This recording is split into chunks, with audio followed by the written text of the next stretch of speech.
Mesdames et messieurs, c'est un grand plaisir pour moi de partager mon expérience, presque 20 ans aujourd'hui de travaux prospectifs au service, alors plutôt des organisations privées, même si je suis universitaire et que j'ai commencé ma carrière dans la fonction publique territoriale. Pendant 5 ans, j'étais responsable RH dans une collectivité. Donc, mais finalement, tout mon terrain a plutôt été orienté sur les entreprises privées. Alors, je vais partager mon expérience avec vous, mais ce qui est intéressant, c'est que récemment, mon président d'université m'a sollicité pour construire une charte de l'encadrement responsable. Donc vous voyez, le management public se met aussi, je dirais, et même l'université a des réflexions sur le management et j'espère pouvoir développer aussi une expertise sur les problématiques managériales publiques. Donc moi je suis universitaire à Caen et puis j'ai d'autres responsabilités. Ce qui est important, c'est que en tant qu'universitaire, on est de plus en plus, surtout en gestion des ressources humaines, dans une logique de pouvoir aller de plus en plus sur des recherches-interventions, sur des missions aussi concrètes en organisation, afin de construire nos réflexions, nos recherches, nos avancées. Et j'espère qu'au travers de cette présentation, vous verrez que c'est fini aussi l'image classique, même comme le manager d'hier ou le chef d'hier, du prof qui, je dirais, est en recherche, en chambre, entre guillemets, dans son labo, etc. Moi, je passe quasiment plus de temps dans les entreprises qu'à l'université pour nourrir finalement cette réflexion. J'en profite aussi pour faire un petit coup de pub sur nos MOOC. Nous avons eu l'occasion de développer 2 MOOC très intéressants. Je vais parler surtout d'un, mais avec vous, mais il y en a 2 dont même, je ne sais plus si je l'ai mis, oui, le 3e, qui peut vous intéresser. Donc sur France Université Numérique, à partir du mois d'octobre et de novembre, vous pourrez retrouver le MOOC Former et développer les compétences. Donc là, c'est un MOOC généraliste qui balaie toute la loi sur la liberté de choisir son avenir professionnel du 5 septembre dernier, et puis sur les innovations en matière de formation, donc ça peut vous intéresser. Il y a un autre MOOC, alors là on n'a pas de programmation, mais il va bientôt être programmé, transposé aux managers de proximité, et je vais vous parler justement des scénarios qu'on a insérés dedans. Et puis là, on vient de remporter un marché avec AGFOS PME pour un MOOC sur la qualité de vie au travail dans les services à la personne et les crèches. Bon, c'est juste la contextualisation, hein, le cœur du problème, c'est la qualité de vie au travail, donc ça peut aussi vous intéresser. Alors, donc j'ai prévu une présentation en 3 temps. Avant de commencer ma présentation, je voudrais quand même revenir à un grand personnage qui pour moi est un de mes grands maîtres au-delà de mon ancien directeur de thèse, qui est Gaston Berger. Alors pourquoi Gaston Berger? C'était quand même de 1956, je crois, à 60, il a été directeur général de l'enseignement supérieur, donc il a été en poste dans la fonction publique. Et Gaston Berger a quand même bien structuré la pensée prospective. Et ça, je pense que dans les réflexions managériales, aujourd'hui, on doit vraiment adopter cette posture prospective. Et je dirais presque que finalement, sa synthèse, ça pourrait être d'ailleurs, je dirais, le seul élément à retenir de ma conférence, je crois qu'elle résume bien finalement les compétences managériales.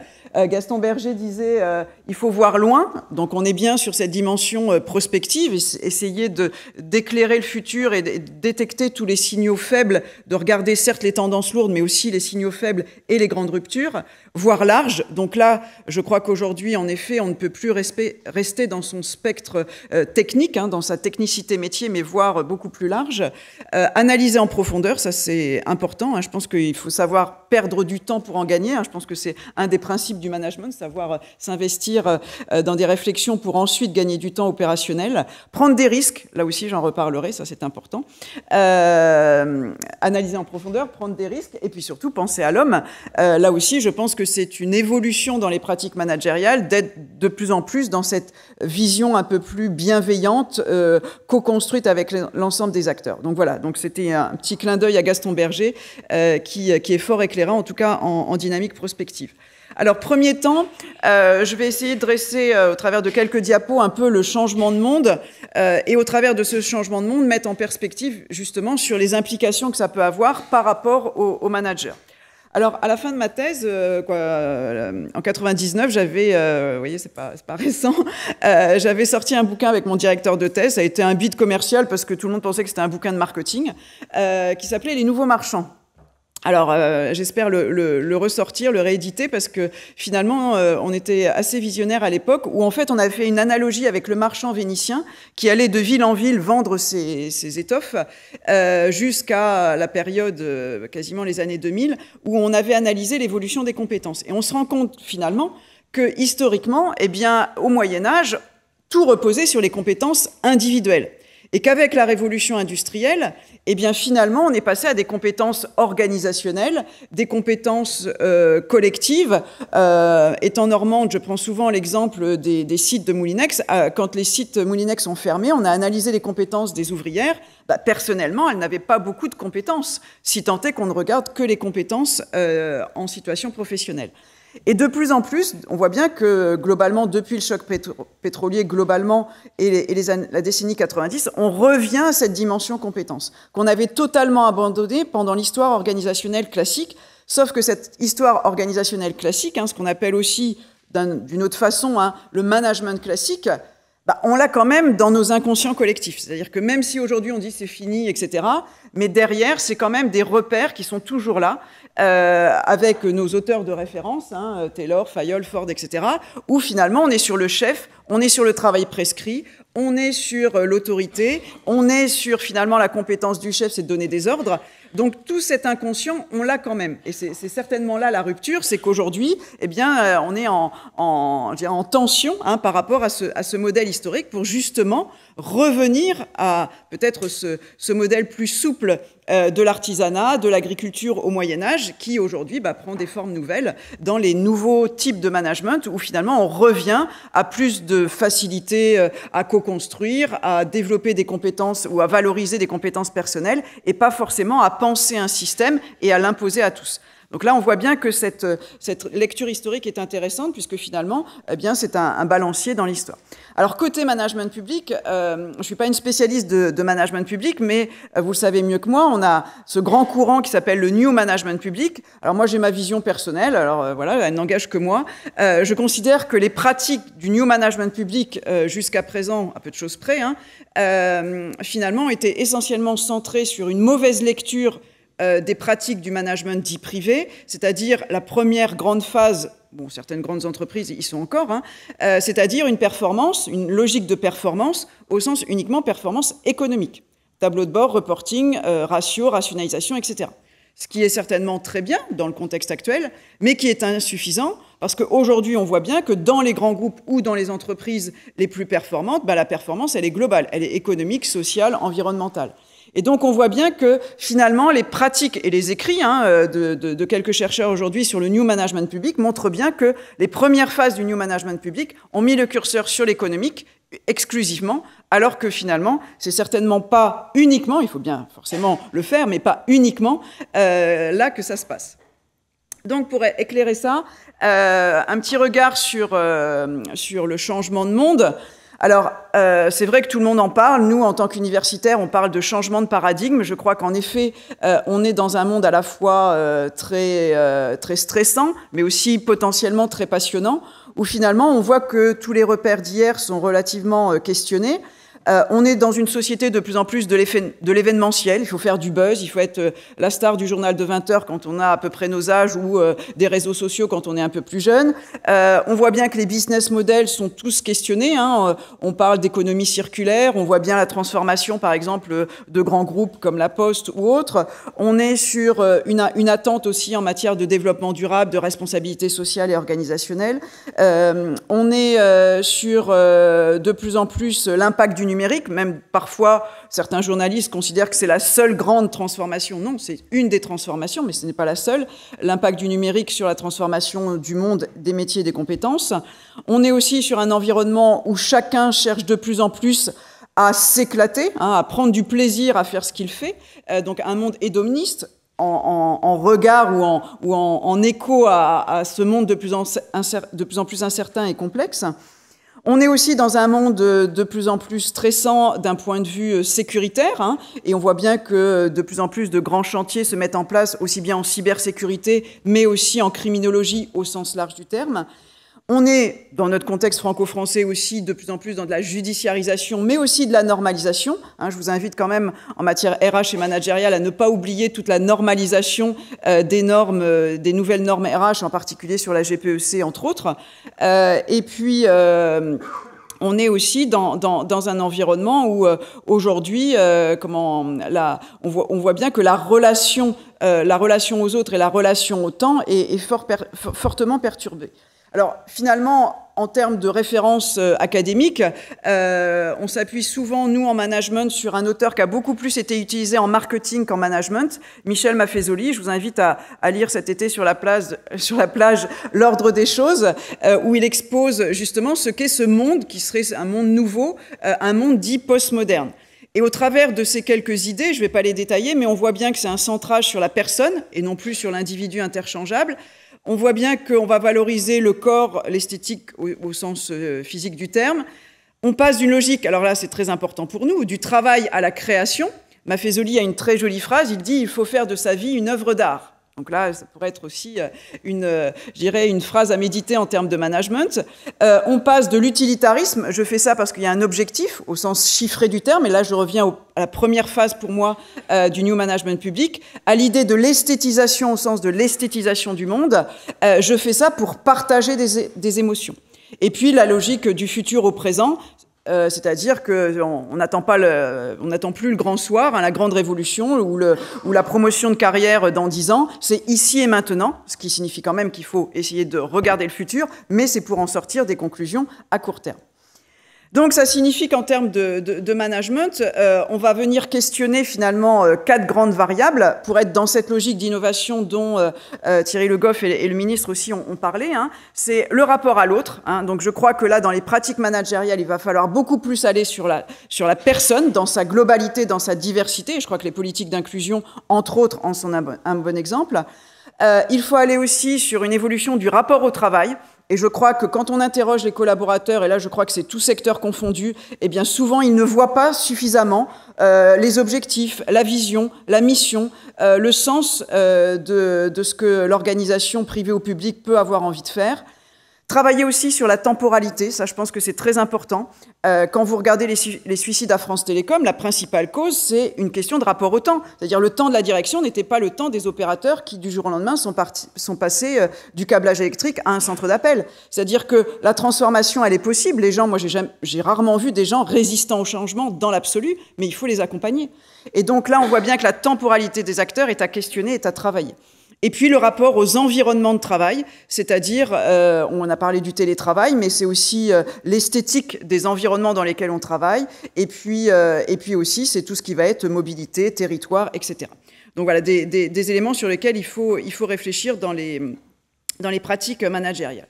Alors, à partir de là, nous, on a développé donc depuis 20 ans avec mon ancien directeur de thèse, Luc Boyer, une méthodologie de prospective des métiers qu'on développe dans des observatoires de branche, dans des entreprises, etc.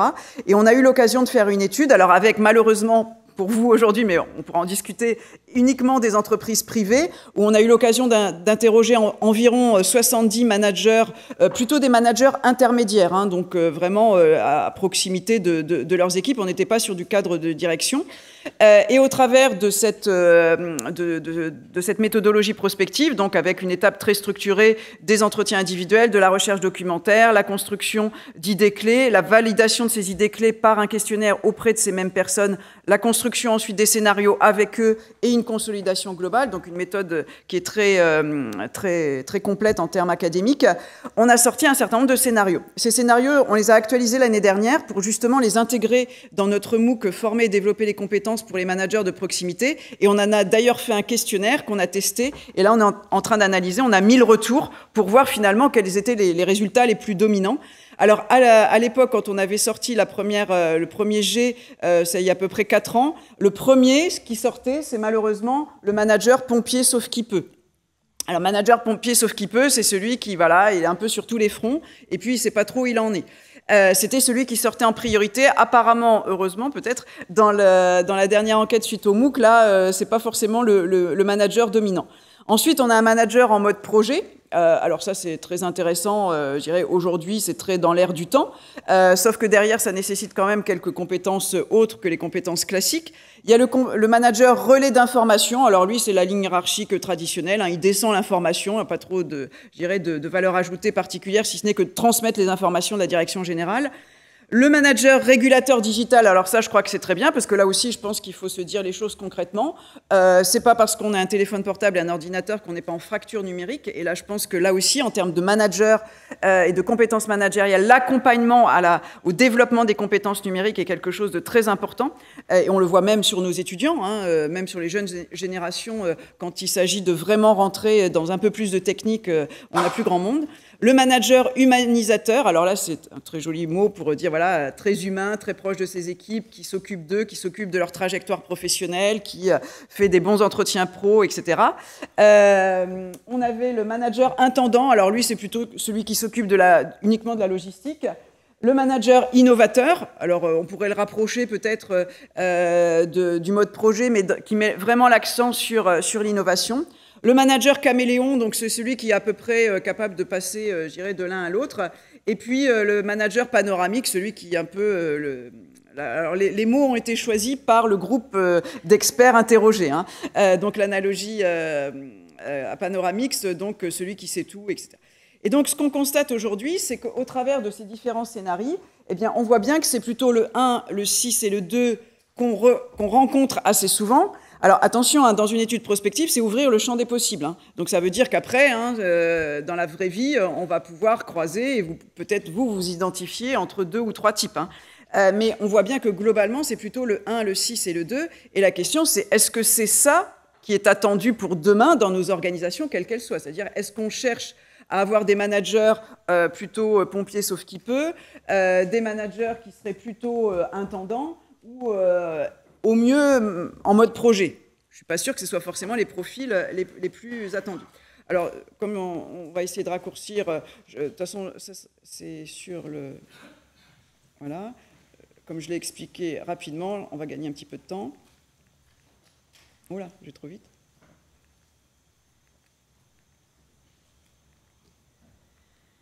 Donc, à partir de cette étude prospective, donc ça, c'est la partie sympa d'un travail prospectif. Après, on se dit, bah oui, mais qu'est-ce qu'on en fait? Donc, à partir de là, on peut se dire, bah justement, dans une équipe de direction générale, dans une équipe RH, dans un service RH, se dire, mais finalement, qu'est-ce que nous, on attend de nos managers pour définir une politique managériale? Et donc là, on pourrait se dire, mais finalement, il y a plusieurs grands types qui se dégagent. Il y a plutôt le modèle administratif historique, il y a le modèle du pilotage, il y a le modèle plutôt relationnel, et puis il y a le modèle de l'innovation. Et puis au milieu, bah, ceux qui sont un peu, je dirais, qui correspondent un petit peu aux 4 cadrans. Donc par rapport à ça, ça peut aider une équipe de direction à se positionner. Donc là, justement, on est en discussion avec une collectivité territoriale qui souhaite s'appuyer sur ça pour définir justement sa politique managériale. Et ensuite, au travers du questionnaire qu'on a construit, qui peut être affiné en fonction des organisations, c'est de se dire, bah, justement, une fois qu'on ferait passer, alors après, soit par entretien, soit par questionnaire, on testerait auprès de nos managers, eh bien, où ils se perçoivent, et on pourrait comparer par rapport à ce que nous, on attend. Donc, on pourrait faire des radars pour comparer, et c'est ce qui intéresse la collectivité en question, c'est de se dire, voilà, moi, j'attends plutôt de mes managers qui soient de tel ou tel type, et puis bah, la réalité montre qu'eux, ils se perçoivent plutôt comme ça, et donc de construire ce qu'on appelle des plans de développement personnalisés, des trajectoires de managers. Donc ça, c'est l'utilité d'une étude prospective, hein. Nous, on est toujours dans une étude prospective première phase pour ensuite pouvoir servir l'action. Alors, ensuite se pose la question, là, c'est les scénarios, mais maintenant, il faut arriver un peu plus finement aux compétences.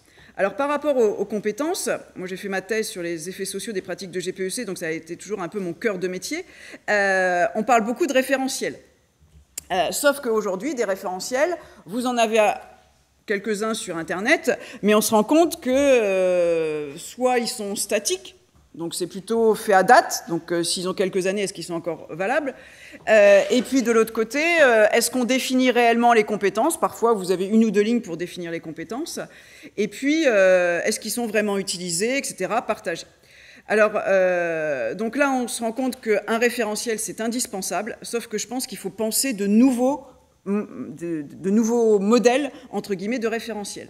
Pour que ce soit vraiment un outil de référence, hein, puisque c'est un référentiel, mais il faut aussi qu'il soit prospectif, c'est-à-dire qu'il définisse l'évolution potentielle de la compétence, et puis surtout qu'il soit opérationnel pour l'évaluation, parce que s'il sert pas, si c'est un beau document, comme je reprends le terme, ça vient pas de moi, des équipes Orange, Direction Générale RH de Orange, si ça reste de la RH-rie, c'est pas la peine. Et donc, à partir de là, on s'est dit, on va construire un référentiel. On va aussi développer nos compétences en référentiel, avec mon équipe, en référentiel des compétences. Donc on a été sollicité par la NDRH, alors vous avez peut-être vu passer cette étude, on pourra la mettre à disposition, hein, je pense qu'elle n'est pas encore obsolète. On était très en avance sur le titre, hein, vous voyez, l'usine du futur c'est 4.0, nous en RH on est déjà à 7.0. Trêve de plaisanterie, c'était tout simplement parce que c'était les 70 ans de l'Association nationale des DRH, et donc ils ont voulu faire une étude prospective. Donc on a fait une grosse étude prospective, je passe les résultats, mais ça a vraiment été un très très gros travail avec plus de 221 entretiens, etc. Et on a sorti des scénarios sur les grandes tendances des métiers RH, pas uniquement, attention, pas uniquement la fonction RH, hein, mais aussi les métiers RH sur le territoire et aussi une partie des compétences pour les managers. Des tendances, des scénarios, et puis quelques compétences. C'est plutôt sur ça que je vais me centrer, parce que c'est ce qui nous intéresse. Mais c'était un peu la conclusion de l'étude. Donc on a sorti 7 compétences, qui étaient plutôt des grands verbes d'action, des métacompétences, qui sortaient des scénarios.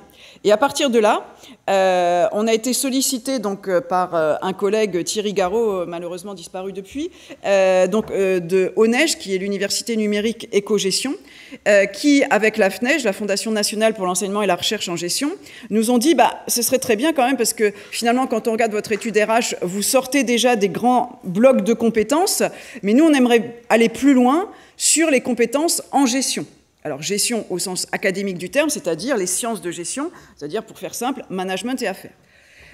Et donc, on a engagé un gros travail, et donc là, vous aurez la primeur de voir les résultats, puisqu'il sort, j'espère, la semaine prochaine. Et donc là, on a refait un gros travail, et on a sorti 8 métacompétences en management. Donc là, on est vraiment généraliste en management. Et on les a déclinés dans tous les domaines du management, c'est-à-dire qu'on soit en équipe de direction générale, qu'on soit en RH, en marketing, en logistique, en supply chain, peu importe. Mais quand on est manager et qu'on travaille dans les affaires, entre guillemets, quelles sont les principales compétences? On a forcément sorti une compétence, donc on a volontairement mis toujours 2 grands verbes d'action pour bien compléter, je dirais, la définition. Veiller, anticiper. Ça correspond bien à ma matrice tout à l'heure de la vision. Le pilotage et la gestion qui sont historiquement le cœur de métier. Le contrôle et la mesure parce que c'est quand même important. L'animation et le fait de fédérer les équipes. Là, je pense qu'il y a des compétences fortes à développer. Sur le développement et l'innovation, là aussi, je pense que c'est des compétences d'avenir. Sur appliquer et respecter, là, c'est plutôt tout ce qui va être réglementaire, normatif, etc. Accompagner et conseiller. Donc là, on rejoint la dimension un peu plus RH. Et puis communiquer et marketer qui, là aussi, ne sont pas forcément des compétences toujours bien développées auprès des managers, parce que historiquement, ce n'est pas forcément non plus ce qu'on leur demandait. Donc à partir de ces compétences, on les a définies, je vais revenir en arrière, on les a définies aujourd'hui, donc dans le référentiel, pour chacune de ces compétences, on a la définition aujourd'hui, la définition demain, donc avec un travail prospectif complémentaire qu'on a fait, et puis on a associé, parce qu'on a eu la chance depuis 6 mois de participer à une aventure extraordinaire avec 5 OPCA. Alors, c'est le nom historique des OPCA qui, depuis le 1er avril, sont devenus des OPCO, mais c'est eux qui nous ont financé historiquement, de développer un programme de formation pour des demandeurs d'emploi en région parisienne, où on a construit un référentiel des compétences dites soft. Et par rapport à ces compétences soft, on a fait un référentiel avec 20 compétences soft, et ces 20 compétences soft, on les a adossées à nos 8 compétences du référentiel management et affaires, et à chaque fois, eh bien, par exemple, pour veiller à anticiper, on met les 20 compétences soft et on dit, voilà, c'est plutôt telle ou telle compétence soft qui sont associées à cette compétence plus technique métier. Là aussi, sur les référentiels des compétences comportementales, on n'a pas grand-chose. Donc là c'est la semaine prochaine, il y aura aussi la sortie du référentiel. Donc je pourrais vous donner les liens de ces deux publications. Et donc, je termine, hein, c'est juste. Donc là, vous avez en primeur, ce sera un e-book, hein, donc il sera disponible sur le site de la FNEJ normalement la semaine prochaine, sur le référentiel des compétences managériales. Management et affaires, hein, c'est pas uniquement pour le manager au sens pilotage d'équipe, hein, c'est management et affaires, mais ça peut être une base de travail pour vous. Il sera disponible en e-book à partir de la semaine prochaine. Et juste pour terminer, parce que je trouve que c'est quand même important de se dire que certes, il y a des compétences, mais il y a aussi des postures. Et moi, je parle souvent du manager 4C, parce qu'on parle souvent de 4.0 en ce moment. Moi, je parle plutôt des 4C pour le manager. Je pense que derrière, pour le manager, au-delà des compétences un peu plus techniques que je viens d'exposer, tout ça se range aussi dans une logique de cohérence. Et quand on voit parfois la souffrance des collaborateurs, ou voire même des managers, c'est souvent qu'il y a des incohérences de décision. Donc c'est de travailler aussi sur la simplicité et de la cohérence dans ce qu'on dit et dans ce qu'on fait. Deuxièmement, c'est d'avoir du courage. Je pense que ça, c'est très important. C'est ce qu'on appelle le courage managérial. On en a un peu parlé tout à l'heure, mais je pense que ça, c'est aussi d'où l'intérêt de travailler sur les compétences soft. C'est important. La coopération. Aujourd'hui, on ne peut pas être manager si on impose son point de vue et on n'est pas dans une logique de collaborative, de co-construction, etc. Et puis la convivialité, parce que c'est aussi ce qui est attendu. Hein, c'est de prendre du plaisir, de s'éclater au travail. Le plaisir au travail, je pense que c'est aujourd'hui quelque chose de très important et il ne faut pas l'oublier. Et puis finalement, quand même revenons à nos fondamentaux. Aristote et Thomas d'Aquin en disant que quand même il faut relativiser. Certes, on peut avoir de l'ambition, mais il faut quand même avoir de la prudence, hein, et puis avoir le sens de ce qui est possible. On ne peut pas forcément tout faire, tout révolutionner du jour au lendemain. Il faut aussi avoir le sens de ce qui est bon. Donc là, ça correspond aussi à plutôt la bienveillance, la convivialité instaurée dans ces équipes. Avoir le sens du tout, ça je pense que c'est indispensable. Hein, c'est vraiment cette idée de globalité dont on a parlé et de vision globale de ce qui est possible de faire, et puis aussi le sens des limites. Je vous remercie.